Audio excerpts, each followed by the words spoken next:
Justice! No peace!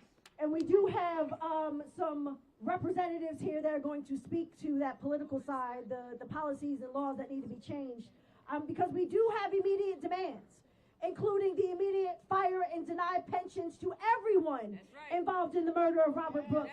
Everyone involved in the lynching of Robert Brooks, and that includes those who stood by and watched, because there is no being neutral in sides of oppression. Pass the Second Look Act, Earn Time Act, Marvin Mayfield Act to overhaul New York's racist and unjust sentencing laws and bring our loved ones home. While accountability must include the firing of those who murdered Robert Brooks, it can't stop there. Y'all heard what Ronnie said. She's not playing. Robert Brooks' murder is not an isolated incident. It epitomizes a system that thrives on perpetual punishment. New York's sentencing laws have fueled mass incarceration and torn black and brown families apart for generations, leading to over 30,000 people languishing in these violent institutions. By orienting our prison system towards endless punishment rather than transformation, because the prison was not meant to rehabilitate anybody. Absolutely. Our current sentencing laws seed more violence and harm in a country that was founded on violence. We need to pass the Rights Behind Bars, which addresses long-standing human rights, including restoring care packages, enhancing visits with loved ones, stopping violations of the halt solitary law, addressing officer brutality, and more. Because when we say law enforcement, we mean all law enforcement. The cops that are down the street blocking the road and the ones behind the wall. It was said, and we need to say it again, conduct a thorough, independent investigation of all incidences and accusations of abuse inside our prisons and jails, and create an independent oversight board that includes incarcerated and formerly incarcerated people. Stop asking cops to investigate cops. And with that, I'll turn it over to Tamar Cancer from Center for Community Alternatives. Good morning, everybody. I want to thank all y'all, first and foremost. I want to thank all of y'all for showing up, because we've been doing work in the city, and sometimes it feels, you can be a bit frustrated with the turnout, but I'm glad we up early this morning ready to fight. So I want to speak about accountability and transparency. Justice impacted people are some of the most accountable people. When you do that time, we're being held accountable for the wrongs that we did in society. Absolutely. When we come home and we're on parole and we got all these somewhat unreasonable demands, we are accountable. The irony here is that docs, who were supposed to be, you know, the wardens of society, the protectors and all of that, why is it so difficult for accountability when it's the shoes on the other foot? Right? So, transparency. We heard the list of demands that we want.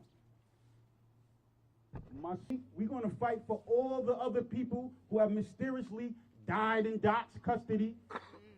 Murder has no statute of limitations. We having rallies. January, Tanya, what's the actual date for Communities Not Cages? February 4th. We are uniting down at the Capitol. Please bring your brothers, bring your uncles, bring your daddies, bring your sons, bring everybody. We want to show up in force. But I repeat, murder has no statute of limitations. Say it again. October 22nd, 2 people mysteriously died in another prison, hours apart. Right? In Elmira, hours apart. In all these jails, I hear people in Fishkill, somebody in Fishkill died mysteriously. Murder, your son. I'm me. Murder has no statute of limitations. I want to fight.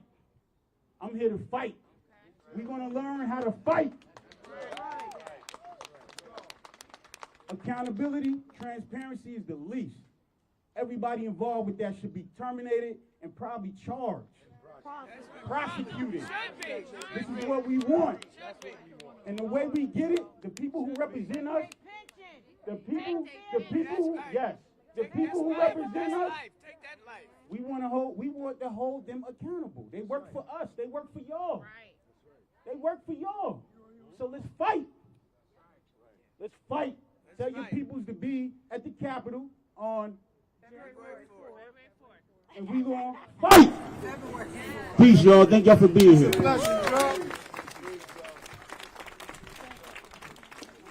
There's a piece of paper flying around here that's got a QR code on it. If you have it, make sure that you scan the QR code because it is a petition to the governor putting her on notice.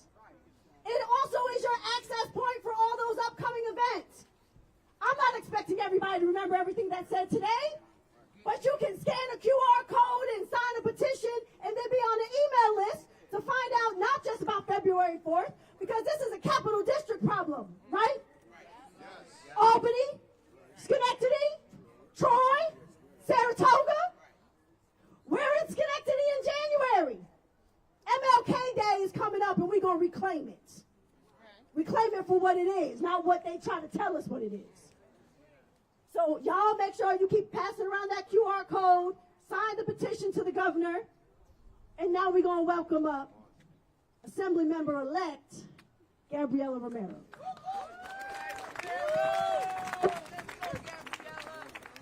Hi, thank you. Hi, everyone. So my name is Gabriela Romero. I'm the incoming Assembly Member for the 109th Assembly District, the first Latina elected to upstate New York, if you can believe that. And I'm a public defender, ready to fight for you. And this shit right here gets me very fired up. I'm here to say that I'm disturbed, I'm horrified, I'm disgusted, but I'm not surprised. And those of us familiar with the criminal legal system know that these abuses happen in the corners and the dark spaces of prisons for years. It's body cameras that are turned off, it's cameras that are about malfunctions, we've heard it all, recordings are lost. You know, what happened to Mr. Brooks is horrifying and disturbing, but don't get it twisted, it is in no way new to many of us. And it's the abuse of Mr. Robert Brooks at the Marcy Correctional Facility, this disturbing and intense, terrible abuse and murder is a glaring example of what happens when accountability is ignored. It's what happens when abuse is allowed to fester in systems that are meant to uphold justice. It's meant to uphold justice. It's supposed to be a system of rehabilitation. And I'm putting that in quotes. I want that to be super clear for those in the back. Those of us that are familiar with this know that the system is meant to be rehabilitative, but it's not. There are so many different bills right now that are trying to help and actually rehabilitate people, that are meant to be one that's supposed to be how can we help someone that commits a crime actually address the root causes of that actual people? How are we supposed to actually address the behavior? How are we supposed to actually put people back on their feet? This is something that is so deep to my heart and one that I actually want to address, whether it's the disgusting and intense situation of DSS. If you walk into DSS, it's destabilizing. It's scary. It makes no sense. It's a maze. That's just one thing, and I'm getting beyond it. But these systems, these governmental systems, do not work for us. I'm getting beyond today. But correction officers take an oath to uphold the law, to serve with integrity, and to treat those in their care with basic humanity. But when they abuse their power, they abuse that oath, they harm individuals, but they also abuse the entire system. They abuse the governmental system. And they betray the work of the officers that actually do take their roles seriously. My parents actually worked for DOCS. They were lifelong DOCS employees, and they actually did care. And I want everyone here to know that they did care. And there are people that do care, but the people in those videos are evil. They're evil. And the ones that stood by and didn't say anything. Absolutely. And the people that were silent are also evil, and they deserve to be held to justice as well. And the nurses. Absolutely. I support Governor Hochul's swift action to terminate the officers that were involved. We need full investigation, not only to those that were silent and allowed it to happen. Those that stood silent are accountable as well. Those that stood silent and allowed it to happen are fully accountable for the death and the murder of Mr. Brooks.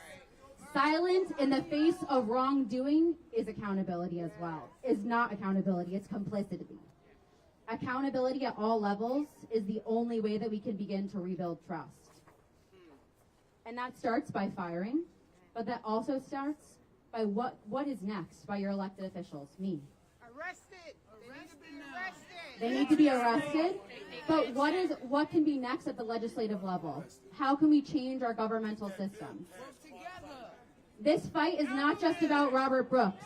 It's about every single person that has been failed by a system that was supposed to protect them. It is about making sure that this never happens again. It is about justice that needs to be served. Accountability must be enforced, and everyone here, needs to demand that the correctional system lives up to the values that it's supposed to be standing for. What is the correctional system? What does that mean? What is it?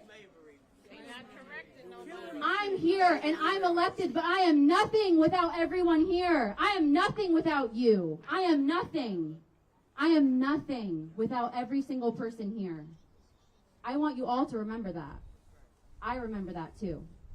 And I am grateful as an elected official that every single person is here and that you all care about this, because I care deeply about these things. I'm a public defender. I care about the criminal legal system. I care about reforming these things. I'm here because I care about it. I care deeply that you all care about this as well. And so when I need to make a really hard vote that's going to be really controversial and is going to try and reform this system, I need every single person here to also be supporting me. Because these votes are really hard.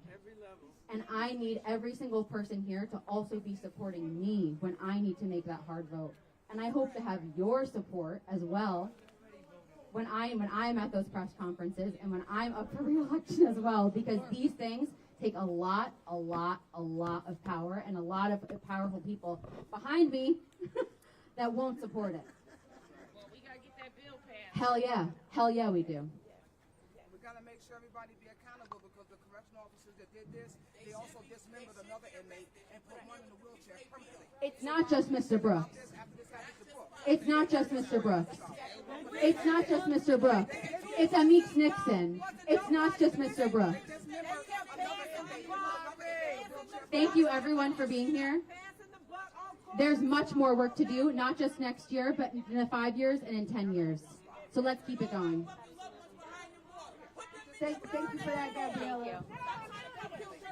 So we are fully aware, and we'll continue to say that we know that there are so many names, that we're here because the media paid attention to Robert Brooks, but we are going to lift up the names of every individual that has been beaten, abused, raped, killed, mistreated, denied basic humanity behind the wall. Every single one of them. The name of Robert Brooks got us here today. He stands, unfortunately, as a martyr for everybody else whose name has not yet been said. And yes, there are policies and laws that need to be changed. And we need elected officials that are going to stand up and be supported to do it. It's going to take pressure both inside and outside. Because trust me, one elected official, two elected officials, three elected officials, I feel like the Count on Sesame Street. Ha, ha, ha, ha. But we need them too. And so I'm going to ask us to listen to every voice, because we have more people that are going to speak and talk about the need for justice. And we're going to give them their respect due, because they're standing here with us. And we all want to be heard. It's not one of us, it's all of us. And so I'm calling up next, representing Senator Julia Salazar's office, Mark Mishler, to speak on her behalf.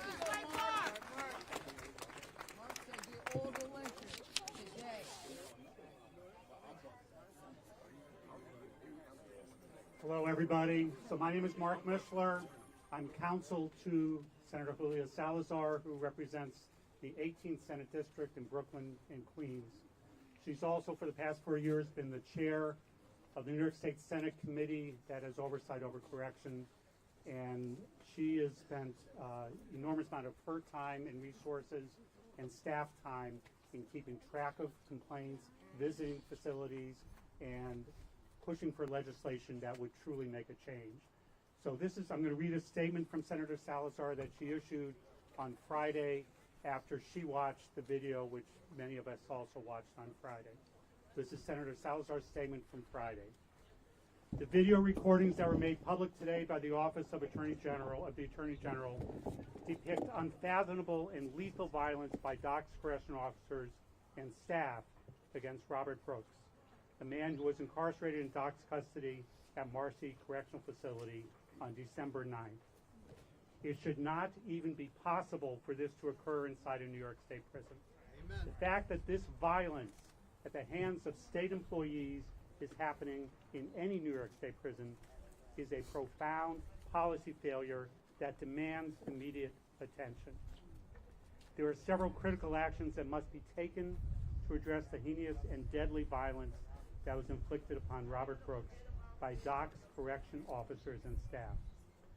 Some actions have already been taken by Commissioner Marticello, Governor Hochul, the Office of the Attorney General, and the New York State Police, including the suspension without pay of all staff who were involved, the resignation of some staff, and ongoing independent investigations which have revealed the details we now have. We demand and fully expect all officers involved to be criminally charged for their respective roles in enabling and committing barbaric violence against Robert Brooks, ultimately killing him. We also must act swiftly to pass legislation to prevent this from ever happening again to another human being, and to fully hold accountable anyone who has contributed to the horrific violence in New York State prisons and jails. Marcy Correctional Facility cannot remain open. The brutal killing of Robert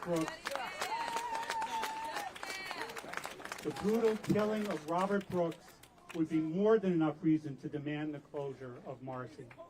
However, there have been additional previous reports of unconscionable violence against incarcerated individuals by staff at Marcy and at other DOC's facilities. My office has received these reports, and I've urged those with power to investigate these reports. As a state legislator, and particularly my capacity as chair of the New York State Senate Crime Victims, Crime and Correction Committee over the past 4 years, I have focused my daily attention and my office's resources on trying to end the rampant violence of mass incarceration. I'm committed to continuing to pursue justice and urgent, necessary policy change through this work. I once again express my deep condolences to the family and loved ones of Robert Brooks, whose death will not be in vain. And I want to add, to echo what has already been said here today, that the ability of Senator Salazar to get this work done depends on the work of everybody who's here today, every organization, of demanding that your elected representatives, whether that's Assemblywoman-elect Romero, Senator-elect Fahey, or the other representatives from the Capital Region, and every other elected official on up to the governor, recognize the evil that we see in those videos, which is not just the actual acts of violence, but those staff members standing by, including nurses, by the way, if you watch the video, who are standing by, watching what's happening, not intervening, and who are smiling. Now, what that tells us is that this was not an unusual incident. It happens all the time. My son is Right. It happens all That's how the they welcome time. the kids in, by beating them up. That's right. My son is in there. That's how they welcome them. That's right. That shit is crazy. I wish So- we can beat them up. So we need, those of us who work in the legislature, need you to continue to speak up. There's, as someone else said, an inside and outside game here. We are on the inside. We cannot get the work done that needs to get done without the pressure and activism and demands from the outside. Thank you all so much. Thank you to all of us and all the organizations that plan. I need to hear the stories from some of these mothers out here. And my heart is aching for their child. My son is in that. We know that it actually is impossible for us to hear from every single voice of those that are impacted right now. Because I know Danielle Williams was here. There's other moms that are here. There's a QR code that needs to be signed. As a reminder, there's a QR code to change the policies that we're talking about right now. Here in the city of Albany, the Center for Law and Justice has been doing the fight for justice for formerly incarcerated people for how many years, Deshaun? 40 years. That's a damn shame. 40 years. And while we are all heartbroken and upset, the only reason we get to be here right now is because the people that came before us fought before we did. And we get to stand here today to carry that torch forward, to carry that legacy forward. We have to carry the legacy of Dr. Alice Green forward, the legacy of Barbara Smith forward, the legacy of countless men and women forward that have been doing this work. And so Tashawn Murdoch is going to speak from the Center for Law and Justice.